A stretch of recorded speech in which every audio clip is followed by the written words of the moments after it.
अगर आपने ice cream parlour जिसको बोलते हो वहां जाके खाई होगी तो उसको खाना वो बड़ी सॉफ्ट सॉफ्ट लगेगी आपको। वो सॉफ्ट सॉफ्ट क्यों लगेगी भाई आपको? वो सॉफ्ट सॉफ्ट इसलिए लगेगी उसमें क्रैम होता है। अब ये क्रैम क्या वाला है? क्रैम होता है ट्रांस फैट। तो ये क्रैम क्या चीज है? तो देखो, वेजिटेबल ऑयल लो। वेजिटेबल ऑयल मतलब वनस्पति तेल। और 99% लोग जो ये बच्चों के लिए बिस्किट और ये बनाते हैं सबसे घटिया तेल लेते हैं। कौन सा लेते हैं? सबसे बेकार तेल है पाम ऑयल। पाम ऑयल होता है ताड़ का तेल। यहां पे तो इंडिया में तो होता भी नहीं है। नेपाल से आता है, इंडोनेशिया से आता है, मलेशिया से आता है, थाईलैंड से आता है, वहां से मंगाता है इसको। पाम ऑयल लेते हैं और उस पाम ऑयल का हाइड्रोजनेशन कर देते हैं। हाइड्रोजनेशन का मतलब इसकी रिएक्शन हाइड्रोजन से करवाते हैं। हाइड्रोजन से रिएक्शन कराते हैं और इस रिएक्शन में निकल जो है वो एज ए कैटलिस्ट यूज होता है। ये पढ़ा होगा बच्चों ने खूब, एनसीईआरटी जिसने भी पढ़ रखी है उन्होंने। ठीक है। अब उसके बाद होता क्या है इससे फायदा?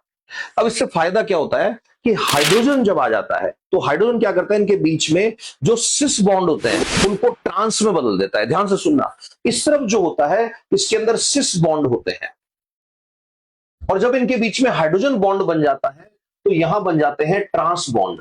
और ट्रांस बॉन्ड बनने से फायदा क्या होता है, बहुत ध्यान से सुनना, कि ये अब मेल्ट नहीं होगा। ये अब मेल्ट नहीं होगा। तो आपको थोड़ा सा दिमाग लगाना है साइंस के पॉइंट ऑफ व्यू से। बहुत ध्यान से सुनना मेरी बात। आपने पाव भाजी खाई है, तो पाव भाजी वाले क्या करते हैं बेटा? पाव भाजी वाले देखना, भाजी को एक बहुत उबलते हुए तवे पे डालते हैं। इतना तवा गर्म होता है वो भाजी उबलने लग जाती है, ऐसे जलने लग जाती है। उसके ऊपर वो ऐसे साइड में से ना बटर काट के डालते हैं, ऐसे इतना बड़ा बटर का टुकड़ा ऐसे डाल देते हैं। और वो बटर का टुकड़ा देखना पिघलेगा नहीं। आपने अगर कभी घर पे बटर बनाया है तो घर पे बनाया हुआ बटर तवे पे डालोगे ना, वो जल के ब्राउन हो जाएगा इतनी देर में।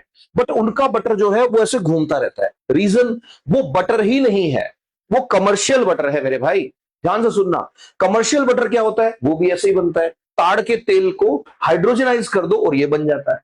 दूसरा एग्जांपल, जो बिस्किट आते हैं जिनको क्रीम वाले बिस्किट बोलते हैं और जिनके ऊपर क्रीम नहीं लिखा होता, क्रैम लिखा होता है, वो भी ऐसे ही बनते हैं। तीसरा एग्जांपल, क्रैम रोल जिसको क्रीम रोल बोलते हो आप। चौथा एग्जांपल, केक, पेस्ट्री। इन सब में जो क्रीम होती है वो क्रीम नहीं है मेरे भाई, वो क्रैम है। वो क्या है? क्रैम है, याद रखना। क्रैम अगर है तो क्रैम कैसी फैट है?